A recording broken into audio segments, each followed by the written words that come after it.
Hello, I'm Cheryl Meyer, and I'm otherwise known as Cheryl M. Health Muse. And what my goal is to inspire you to lead a healthier life. So when I proposed my podcast, I proposed that we present it in two different segments.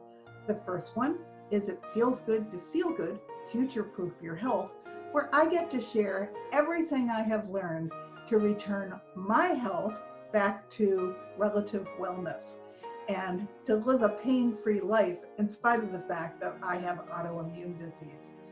But the second part of my podcast is this episode, and that's Tell Me Your Story, the Health Muse is in.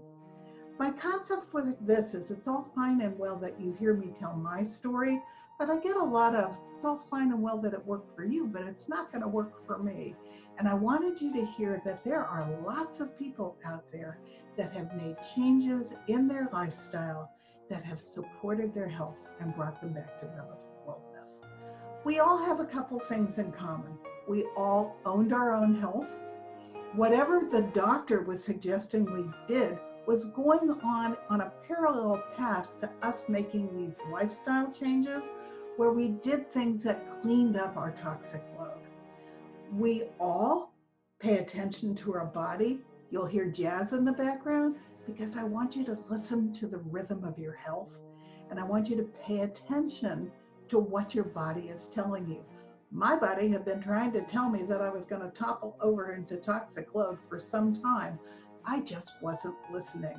So if you clean up your lifestyle and if you listen to your body, you have a very good chance not of being deprived in any way, but returning to feeling darn good. And that's what these podcasts are really all about. So thank you for joining me. This is going to be a Tell Me Your Story, the Health Muse is in episode, and I hope you enjoy it. And I hope that we all inspire you to lead a healthier, happier life. Thank you.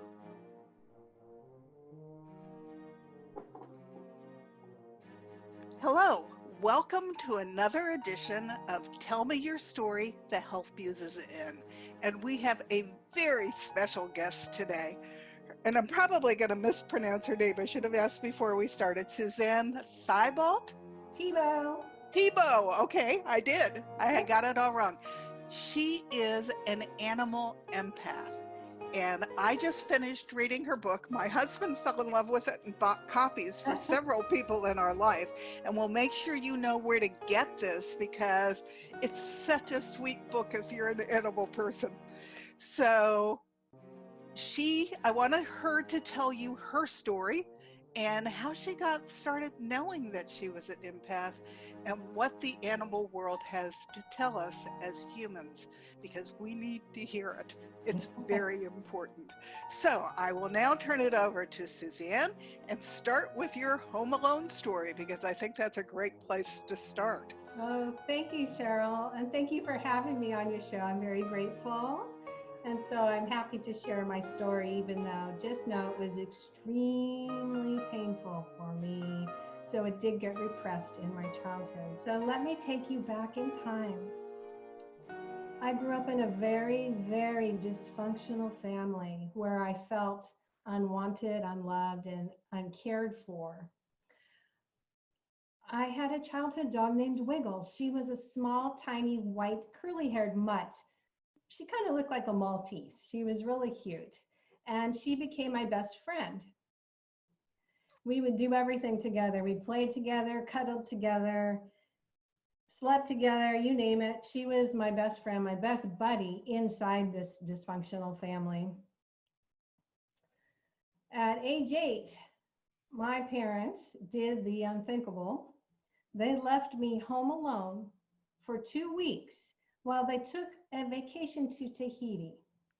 This wasn't like the movie Home Alone where 8-year-old Kevin goes grocery shopping and orders pizza. I fell down into a deep pit of fear, shaking. I was so scared. I was screaming at the top of my lungs. I felt like I was going to die. What a horrible thing that they did to you. Oh, Horrible. I still can't believe it. Yeah, no, I couldn't believe it as I was I, reading it. I know. So that's when I first communicated with Wiggles. Wiggles, bless her heart, said to me, "Don't be afraid. You are not alone. I am here with you and I love you." And somehow her words lifted me up out of that pit of fear and saved my life. I really believe if I did not hear her say that, that I would not have survived. It was so emotionally painful. It was such a deep wound that I actually had to repress it. I couldn't handle it as a kid, and I did repress it. And Wiggles then was my life partner because my parents were gone for 2 weeks. So we just continued to do everything together. And I realized that her unconditional love has saved my life because her love was bigger than my fear. It was Right, amazing, right. simply amazing. What a beautiful thing. I know. I bless her in heaven wherever she is because she truly did save my life as a child. So, as because I repressed the pain, I also repressed my animal communication skill. And that didn't come It's not a out. surprise, yeah. I know. It was attached to that emotional wounding. And so in my 40s, it began to come out again with my current dog, Odie. And that's how I then stepped in to animal communication. Which is such a remarkable gift. It is. I just marvel at, wow, I can really do that. And I have to tell you though, I did have a lot of self-doubt around it because I do believe I wanted to know it was true. And so I asked the Holy Spirit, can I really talk to animals? And he said, read Noah. So I got the Bible out, I read Noah, and he pointed out, how did the animals know to go to the ark? God told them. God talks to animals. If I'm aligned with spirit, I can talk to animals too, because it's really God talking. So that really, really grounded it But into there me. are people who are gifted empaths. I Yeah. know that a lot of them, I have a little bit of it, but I never wanted to develop it That's because until it doesn't recently. always feel good, huh? It was frightening. Yeah. And when I have some kind of an empath reaction to something, it's like a flit that goes through my brain like a camera that opens and shuts. I Uh-huh. see something, and then I don't even really stop to recognize it until maybe an hour later, and somebody will tell me something happened and I realize I saw it, Ah. or that I saw it when I was talking to the person.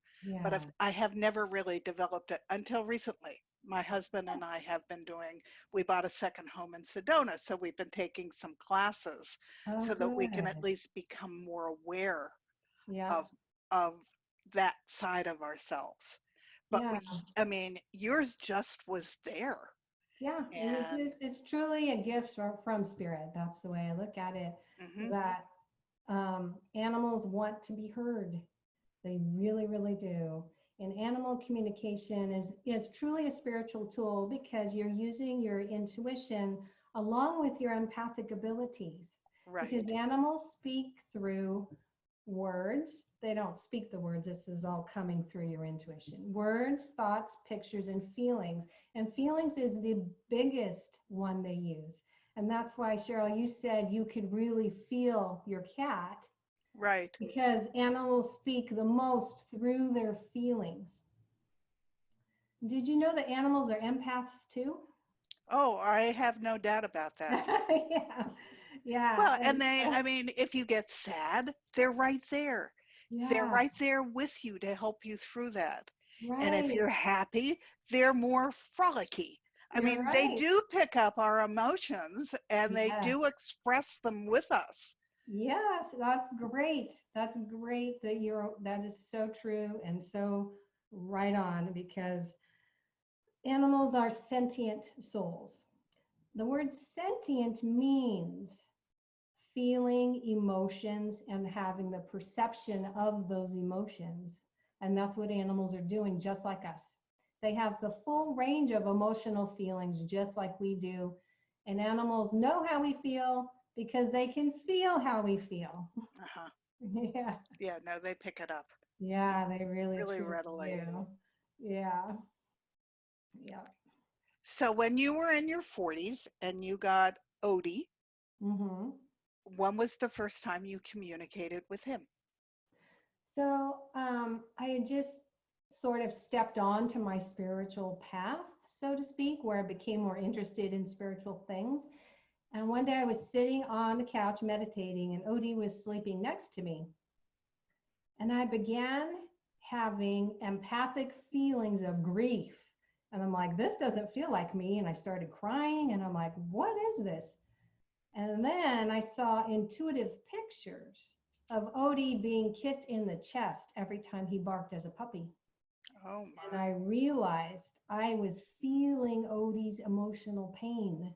And he was sharing with me his puppy story of abuse. And that just was like, wow. Oh, wow. And that, so Odie is my teacher. He started the ball rolling, so to speak, by sharing his story, trusting me to share that painful story. And just like, you know how we can talk to a friend when we're feeling bad and feel better? Right. It's the same Right. for animals. When he shared that story of abuse with me, it opened my heart to better understand his behaviors. Because he had been an aggressive barker to other people, like really nasty barking. And we thought he was being a jerk, but he wasn't. He was barking out of fear and out of his abuse. So it really was a big learning experience for me.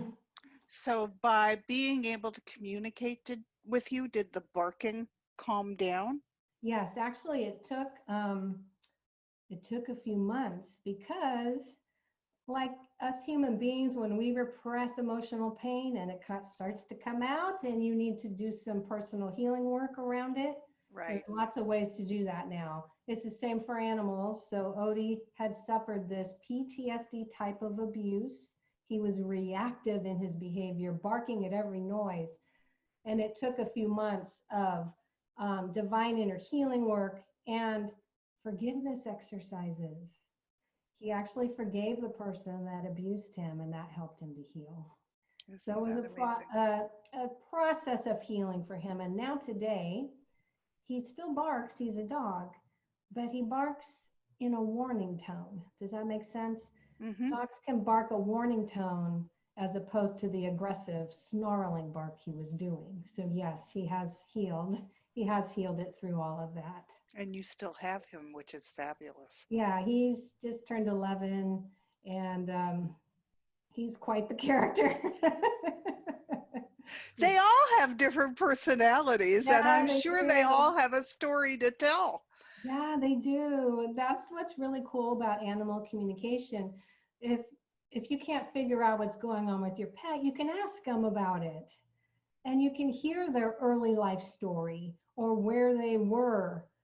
A lot of animals have abandonment issues because of the whole shelter process.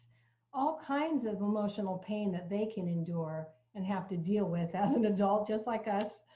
And that's where I love, love, love animal communication. Let me just share a quick story of Odie. So last Thanksgiving, Odie got sick. He was vomiting during the night. We thought maybe he got the flu or something.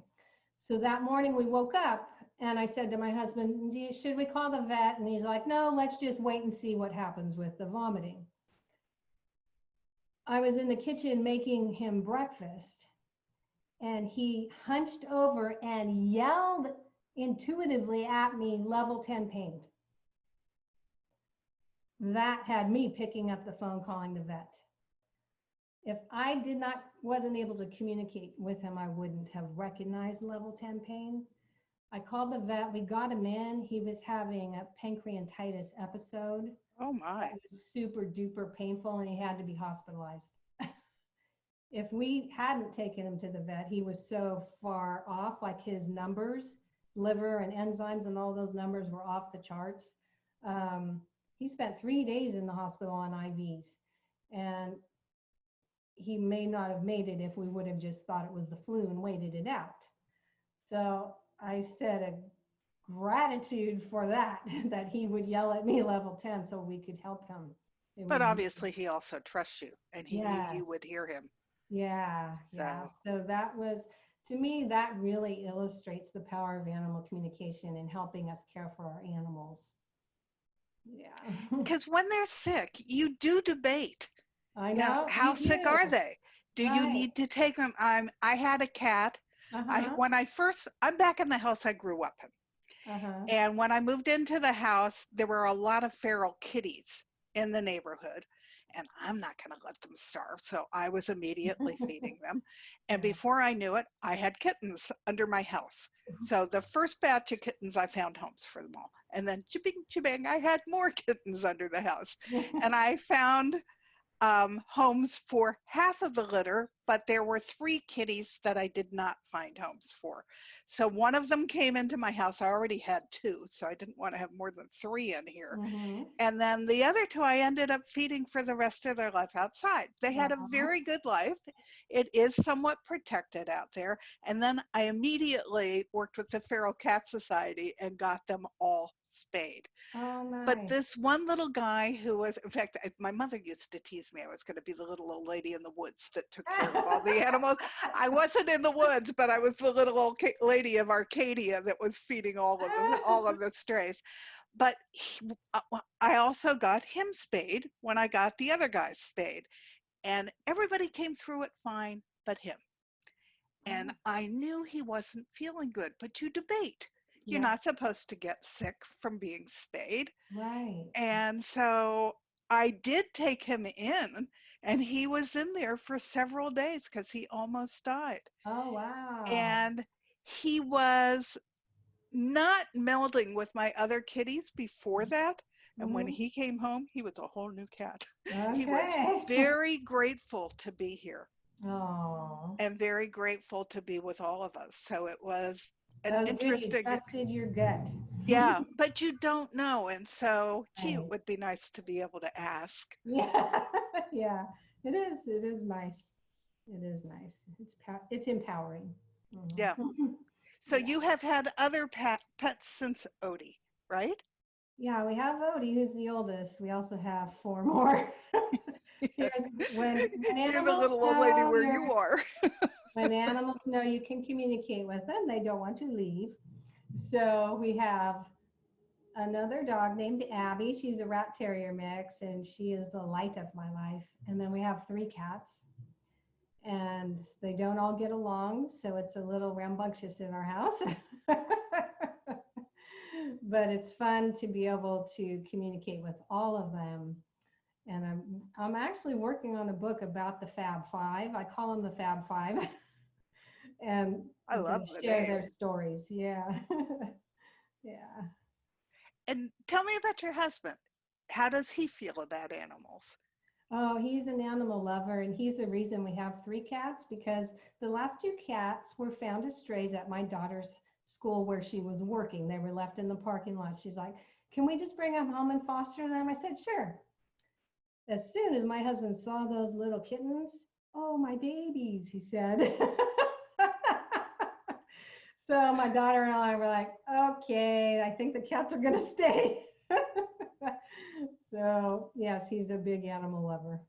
Yeah, no, he would have to be, I think, to be married Yeah, to he's you. like, and because he's retired, they follow him around like he's the Pied Piper. It's so funny. But they also know that he likes them and loves them. Yeah. So that makes a difference. Yes, he gives them pets every day. They just have a great relationship. Now, you talk about a lot of other pets in your book.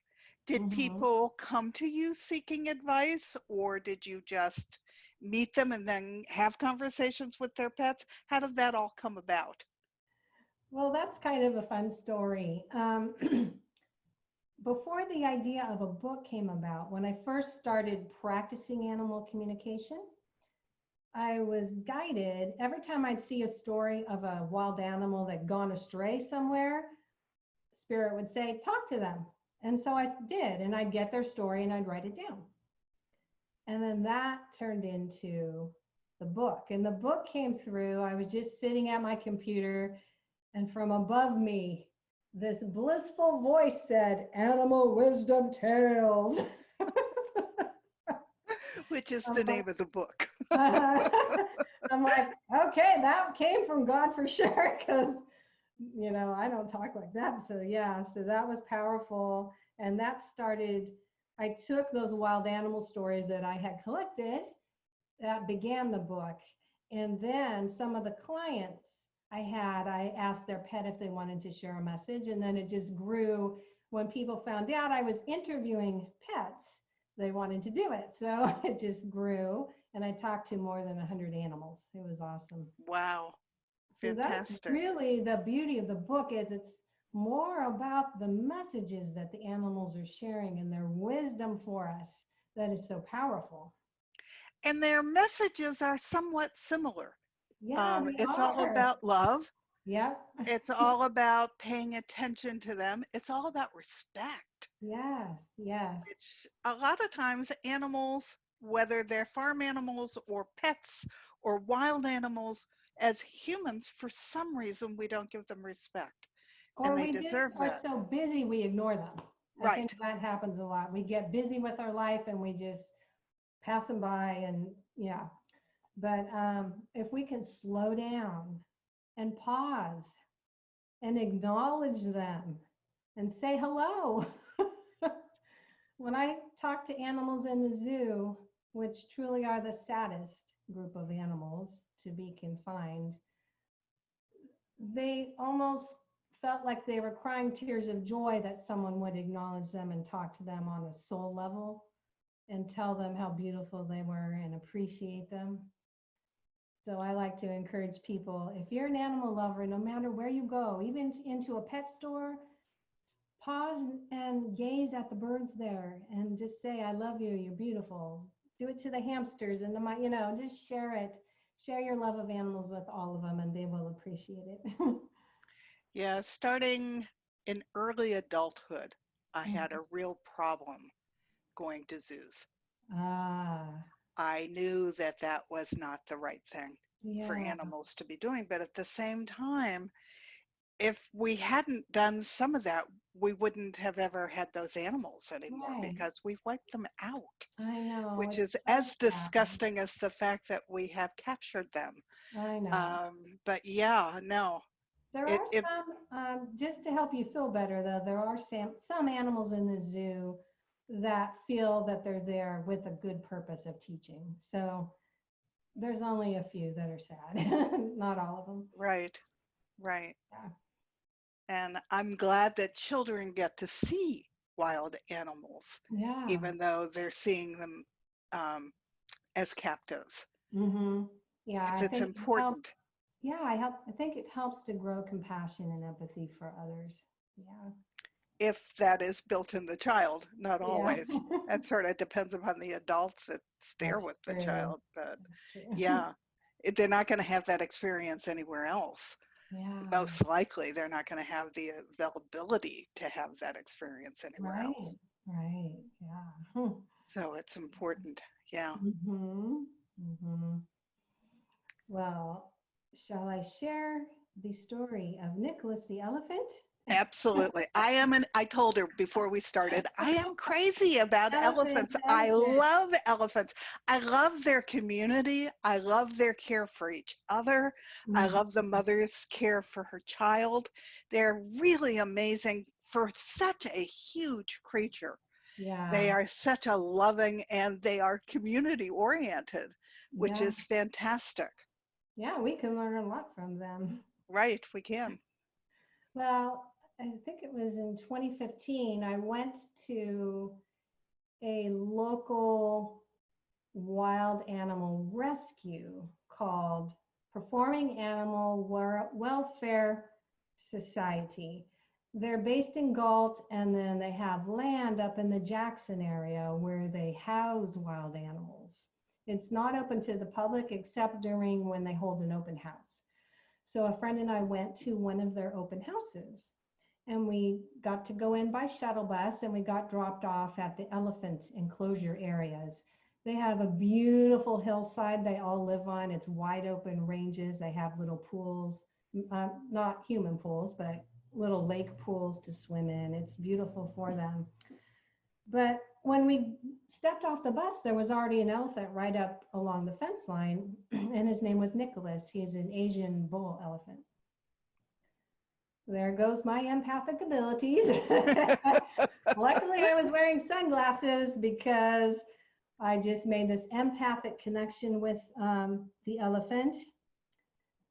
And I was telling him how beautiful he was and that I appreciated all he's done in his service in the circus. And then he started sharing his emotional pain with me. And I started crying, but no one around me noticed because I had sunglasses on.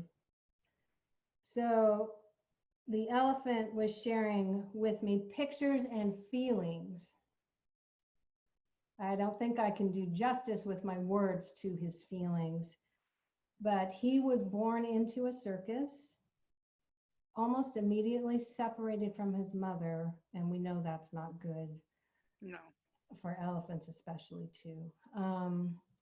And he was literally beaten and to be trained to ride a tricycle.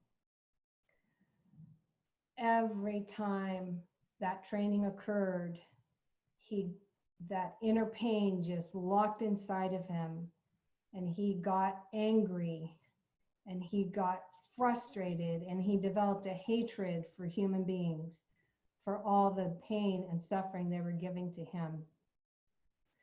He grew. Elephants get big, right? So then he showed me that he grew, and as he grew, his aggression became more than what the handlers could handle. It was like he was taking a stand against the abuse, saying, no, I'm not gonna let you abuse me anymore. And it finally got to the point then where he was let go from the circus, and he landed at the sanctuary.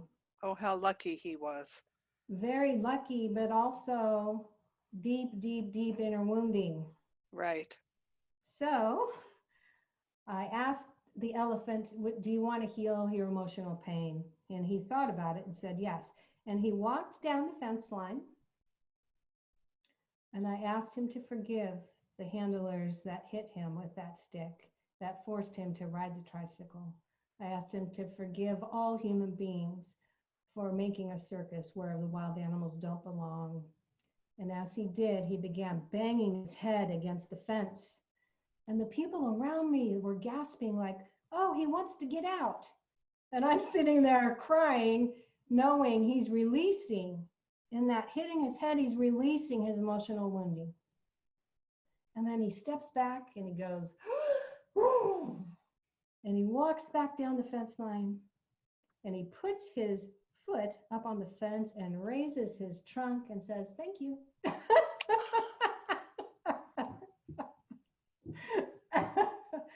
So that was just like, wow. And Nicholas taught me that all animals have emotional wounding. All wild animals do too, as well as our pets. Every single one of them do, because they all have feelings and emotions. And we need to stop abusing them. We need to stop hunting them. And if there's one thing, Nicholas, I have to look at my notes, his one message. This is Nicholas's message, if it's okay if I read it. Of course. Of course. Nicholas the elephant said, the next time you venture out in your life and you visit a zoo or a sanctuary or a shelter or a pet store, please spread your love and respect to the animals so they know there are good people in the world. A lot of them are so wounded by other humans that aren't good. We can share our love with them and let them know there is love. There are good people, and you can become an animal advocate. That's Nicholas the elephant's wish for all of us human beings. Was he happier where he was? Did he talk about that at all? No, there wasn't enough time. Like, we were standing there for maybe 20 minutes, and then we had to leave and get back on the shuttle bus. So he didn't say like I'm happy here, but he did say I'd like you to come back and help the other animals. And I haven't had a chance to go back. And now with the whole pandemic thing, nobody can go anywhere. Right. But distance work is available too. So I should probably check in over there with him and see how he's doing. But yes, he is happier. And he actually met a female elephant there that kind of acted as a surrogate mother to him. And that really, really helped him. So, yes. Yeah, I've seen videos online like where two animals grew up together in captivity and then got taken apart. Uh-huh. And then later in life, they get to be in the same sanctuary. And Uh-huh. when they discover each other, it is such glee as they're Yes. romping across the field to go be together. You know, Yeah. I don't think we realize You're they right. have all of that same connection and love and emotion for their fellow creatures as well. And they remember. Uh-huh.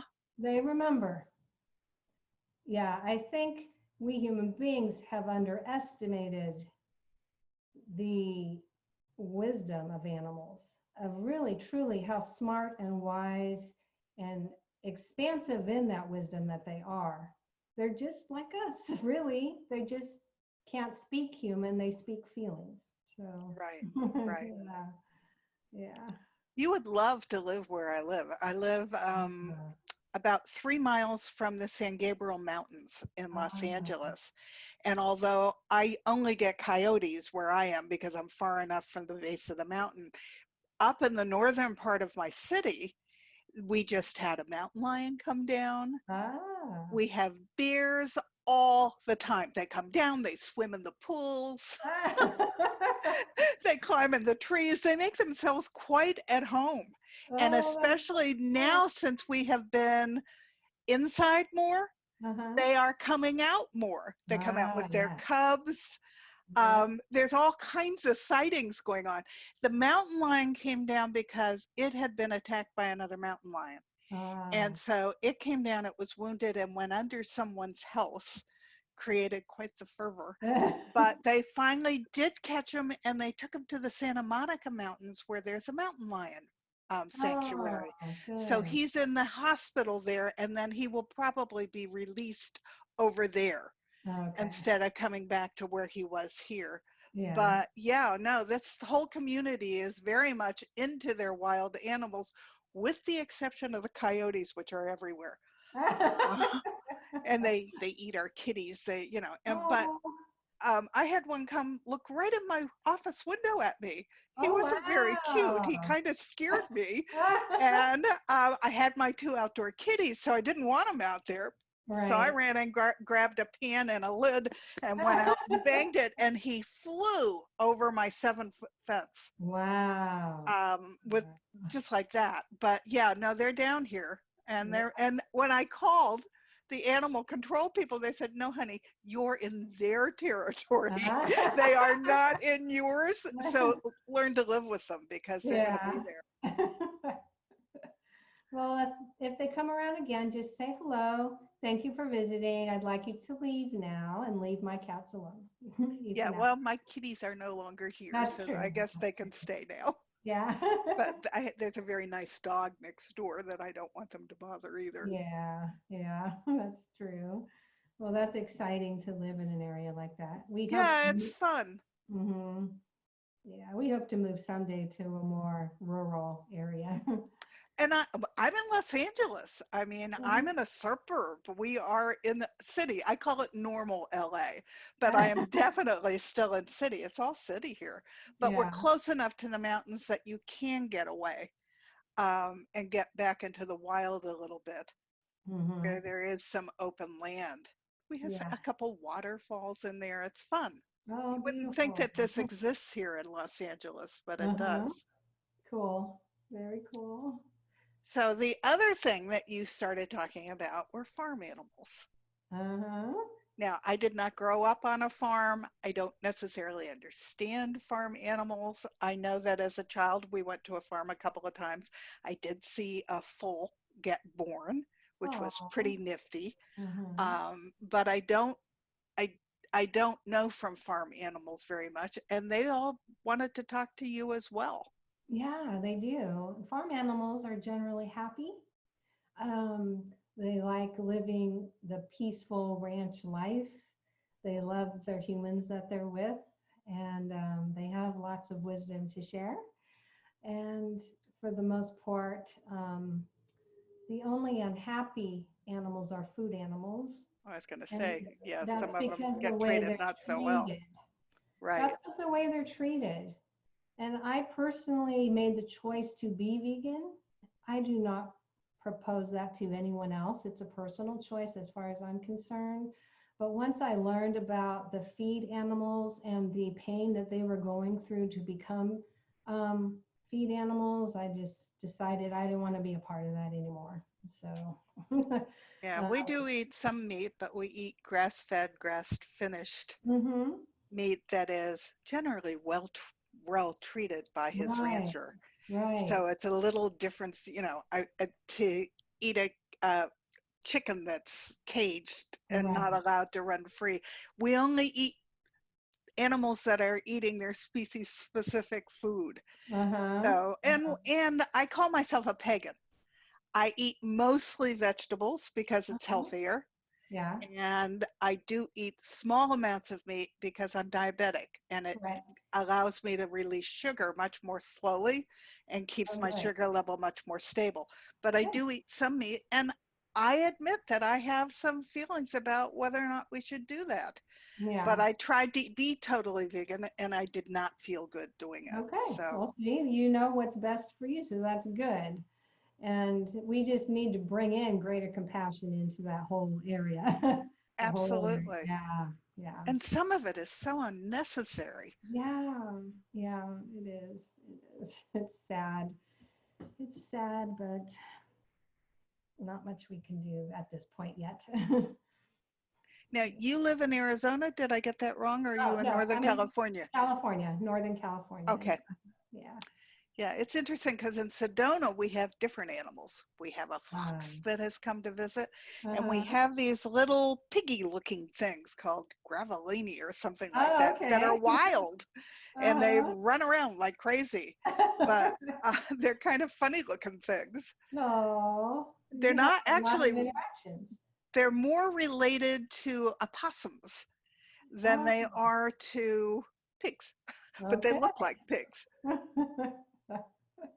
So it's interesting. Yeah, that's cool that you get to experience all that. Someday where we are, we'll all get built up. But Yeah. right now, as I look out my kitchen window, it's all open with just one house off in the distance. Oh, cool. So it's very beautiful there. Yeah, nice. Nice. So let's talk about what the themes are that all the animals seem to offer to you across the board, because the themes were very clear in the book. Yeah. So the biggest theme, which everyone already realizes, is the unconditional love that animals have for us. They really emphasize that a lot. They really want, animals want us to truly be aware of their unconditional love as a way of teaching us unconditional love, for us to let go of our judgments against others. And unconditional love doesn't judge. It's gentle, it's kind, it's compassionate, it's empathic. And if we can be that way with other human beings, the world becomes a better place to live in. That truly, I think, was the biggest message. And if we can learn that with animals, then it exudes out of us towards human beings, I think. Yes, That's why and it's so important that a child learns that. yeah, and I think that's a beautiful gift animals give us, because we can't learn it too much from other human beings unless that human is being kind and loving to us. But animals are always loving to us. Even if we get angry with them or we're mad at them, they still love us no matter what. And that truly is an embodiment of unconditional love. So when I look at my pets, I think that, okay, unconditional love, you're being peaceful. I want to be peaceful inside. I kind of just see how they're behaving Sometimes they show me though if they're picking up my stuff, like if I'm getting frustrated or stressed out, and I see somebody acting stressed out, like Odie, then I'll look at myself and say, okay, what am I being stressed out about? I don't need to be stressed out. I kind of use them as my little counselors in a way, like Mm-hmm. my emotional barometer for myself, because I want to work on being better inside and expressing more love out into the world, and they help me do that. And I talk in my first book, in my self-care section, how Uh-huh. important it is to have a pet, to Oh, relax, and just to have them to give love yeah, to. yeah, We don't take enough time anymore for self-care. I And know. one of the best ways we can quiet down and be present is to be present with our pets and to Yep. just be there, let them give us love and we give them love. And Mm-hmm. it's so good for us on a multitude of levels, Yep. but especially on a soul level. Yeah. And There was one pet in the book who was talking about human stress, how we can deal with our human stress, and the dog said, pet your pet. mhm, That the actual act of petting your pet rewires something inside your brain and you get calmer inside. And I'm like, it's so simple. Just pet yeah, your it pet. is. You feel stressed out, pet your pet. That's a self-care tip from a dog. And it's good for you and for your pet. So Right. what's not to Yeah. love about that, right? Yeah, it is. Yeah. Yeah. The other messages that come through are truly the question that I asked the pets, and I only asked one question, was what advice would you like to give us human beings to help us better understand life? So all of their responses were based on that question. So the other common topics were watch out for the inner critic that we have. Don't listen to our inner critic. Tell it to be quiet. That we are not our inner critic, that we really are a soul of love, and we can express more love outward, and that joy and happiness and laughter and having fun are all important for us to continue to do no matter what age we are. Yeah, no, they're huge parts of health. Yeah. And the one good one, there was one, several of the animals passed away during the process of the book. And one of them said that he wants us humans to know that when animals pass, you're separating from their body, but you're still connected on a soul level. And it's the same if a human family member passes. You miss their physical presence, but you're still connected to them on a soul level and you can feel Definitely. I it. call it they have gone to the other side of the veil, but they're Yeah, still there. yeah. Because I am back in my childhood home, Uh-huh. this is the house I grew up in, and I Uh-huh. moved close when my mother got ill. I lived about 15 minutes away. When I first moved in here, every morning when I got up, all my kitchen cabinets were open. Oh, And wow. I thought, okay, are you unhappy, Mom, that I'm not keeping your house as clean as you did?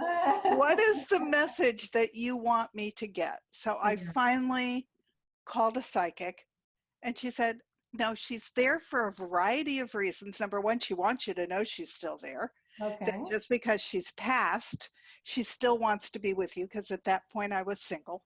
Uh-huh. And she said, and then because she had this weird syndrome called multiple system atrophy, Right. she was opening the cabinets just because she could. Because for Oh. so long she couldn't do that motion. Okay. She was kind of Okay. getting a kick out of the fact that she could open them up and that Right. I knew she was opening them up. And so she stayed with me, how long? For about 5 years.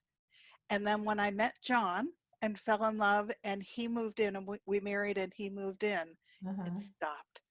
I Wow. think because she was at peace that I Yeah. was okay. Because Yep. John is a very sweet, very loving man. Oh. And so it doesn't happen anymore. but it was kind of a riot to get up every morning. Yeah, I'd close all the cabinets before I went to bed, and then they'd all be opened up again in the morning. But it was also very comforting to know that she was still Yeah. close. Yep. Yeah, that's a beautiful sign from your mom. And this house is a house of good memories for me. Oh, So it was good. nice to come back here. I used to joke that I picked my parents very well before I was born. And Oh. my mother would always quip back, "You must have been hatched," because no daughter of mine would say such a silly thing. Yeah, Oh. there's a lilac tree in the back that I went with my father and bought for her when I was 12. So when Oh. it blooms, it just floods me with all kinds of memories because she loved it so much. And they don't grow easily in Los Angeles, so it's fun that that grows here. Yeah, that's awesome for you. So yeah, no, it's nice. That's, So we sold John's house and we stayed here. So it made sense to me to be back in hmm this house. Yeah, that's awesome. And I had a pet. I got him when I was 7, and he passed away when I was 24. So he lived a good long life. Wow, yeah.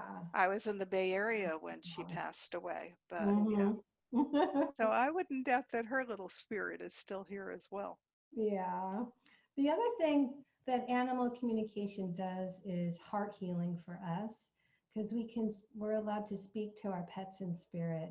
And when, let's say, a lot of people I've found have a lot of guilt around the passing of a pet. Yeah, I have guilt about the passing of all 3 of my pets. No, I know, but that's because you became aware of all the health and toxicity around Yeah. everything.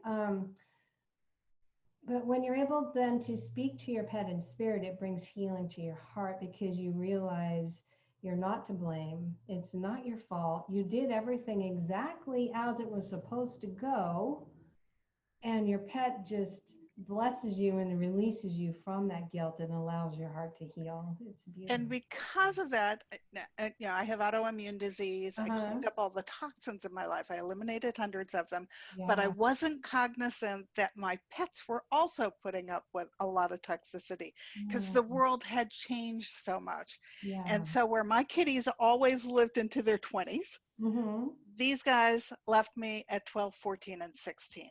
Oh, And wow. that broke my heart. And I Yeah. knew, I mean, I grieved longer than normal because I knew something went wrong. There Yeah. was no reason that they should have died so early. Mm-hmm. And so I wrote the whole chapter in my second book because I didn't want anyone else to go through that. Yeah. And that was what I needed to learn and what I needed to share Yeah. because I don't know that people are aware of just how much toxicity is in everything now. Our government is not protecting us, and the only way it's going to change if we join together and stop buying this stuff. So Right. knowledge really does become power when it comes to toxins. And So, so, yeah, so Beeper would like to speak to you. okay, good. Beeper's coming in and wants you to know that the reason your kitties passed young was also to help you, to teach you. So he doesn't want you to feel guilty. He says it was to teach you and help you to write your books because it spurred you. It ignited a fire inside of you. Your kitties passing lit that fire to bring change. And you are bringing change with your books. You did the research, you wrote the books, you're helping others. And that's was part of their purpose in your life. Yeah. And I don't know if people are aware, but pets are not living anywhere near as long as they used to. Yeah, I was upset that mine left at 12, 14, and 16. yeah. The average age of a cat now is 12. I know. It's really, really I sad. used to have them live I mean, the joke amongst all my friends is they wanted to come back in their next life as my pet because they had such a great life. But we're losing cats at 12 and we're losing dogs at 10. Yeah. Yep. And so, everybody who's a pet lover out there needs to hear me say that because Mm-hmm. it doesn't have to be that way. I actually found a video online of a 37-year-old dog. Wow.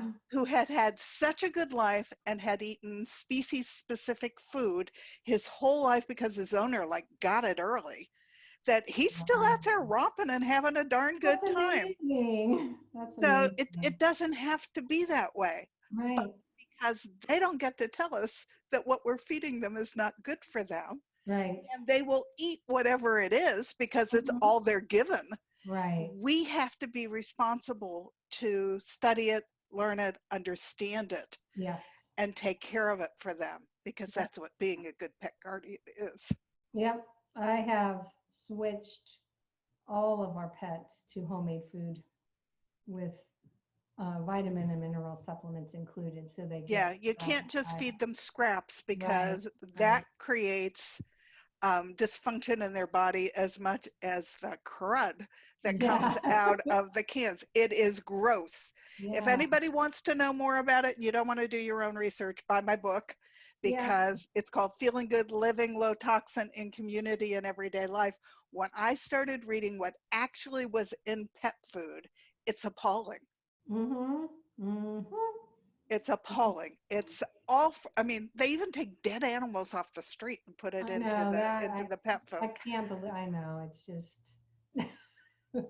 we have a big food problem in our country and in other countries, that's for sure. For both people and animals, don't we? Yeah, well, the problem is worse here than I think it is even is in other industrialized Oh, countries. okay. We're 37th in the world in health. Wow. Our healthcare problem is different than what everybody perceives. Our healthcare problem is the poor quality of the food that Mm. we're producing and we're eating. Mhm. If we were eating organic and we were getting all the nutrients that we needed from our food, we wouldn't have an insurance issue, and it wouldn't be bankrupting our society. So we need to start looking at it differently. I just had a friend write to me and say, obviously, with COVID-19, we need to all stay in. We need to take care of ourselves. We need to wear masks. We need to have 6 feet between us.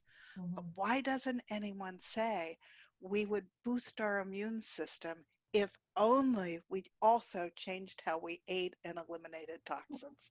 Yeah. Because the estimate is that 9 out of 10 of us are vulnerable. Mm. That's much bigger than I think most people realize. Yeah. They think it's only the elderly or it's only the people with Yeah. cancer or autoimmune disease. If you're eating the standard American diet, you are vulnerable. So listen up. This is your opportunity to change now. Change for your pets and change for your children and change for yourself.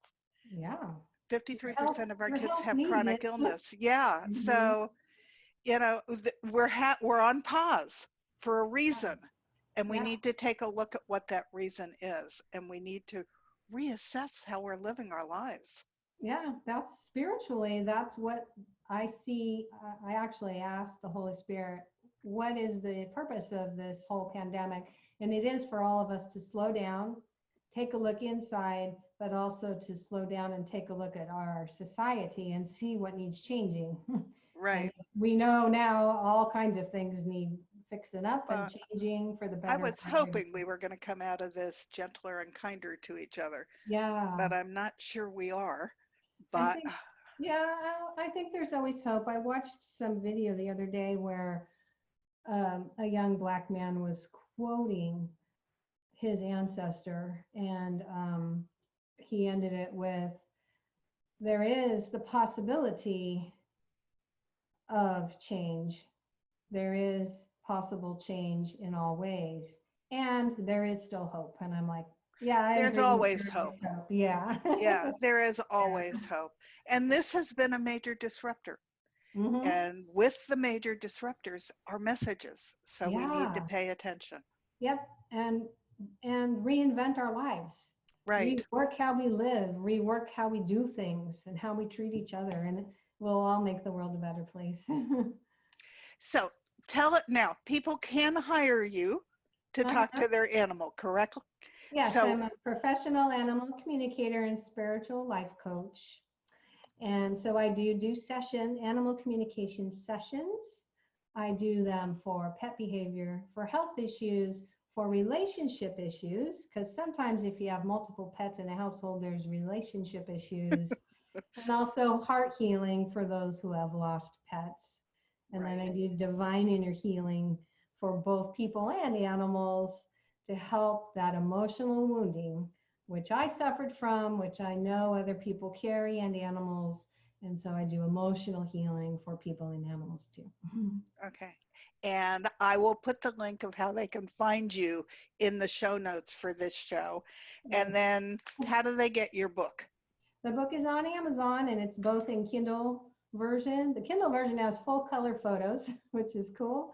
Yeah, that's unusual. Yeah, the print book is also there too on the same page. Just search the title. And I just have to tell you, it's a very sweet read. Oh, if you're an animal person, it will warm your heart. So yeah. you need to read it because it's quite wonderful. And if you had one thing that you wanted to say to people, what would it be? It would just be that know that animals are in our life for a purpose, both pets and wild animals. Whenever you encounter an animal anywhere, anytime, because if you actually start looking for them, you're going to notice them everywhere. Even at your work office, you'll see them. Yeah. Remember that you're looking at a sentient soul with feelings and emotions. Just say hello and be kind to all animals, and they'll respond back to you. And know that your own pets, with your own pets, that sometimes the best therapist has fur and four paws. Yeah, no, I believe that. They are so sweet and Yeah. special.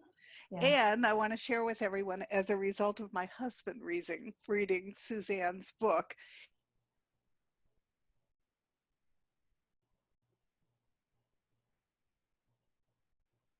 You froze up, Cheryl. he is deadly excited, and he's looking for it. Am I still frozen? No. No, Oh, yeah, I am. No. Okay. you're okay. So yeah, I'm going to get a new kitten. So I am quite excited Oh, about it. that's awesome. So thank you so much. I have loved having this conversation. I forgot a little bit that we were even recording it. I was enjoying it so much and in the moment. So it's been lovely to talk to you, and thank you very much for coming on my show. Awesome. I'm grateful to connect with you, and I look forward to you getting your kitten and hearing about it. Oh, you will. We have to have more kittens so that I can choose, but Yep. it'll come. It has to be a low allergy kitten. Those are only special breeds, so it'll be interesting. Good. Well, thank you, Cheryl. Thank you very much. Bye-bye.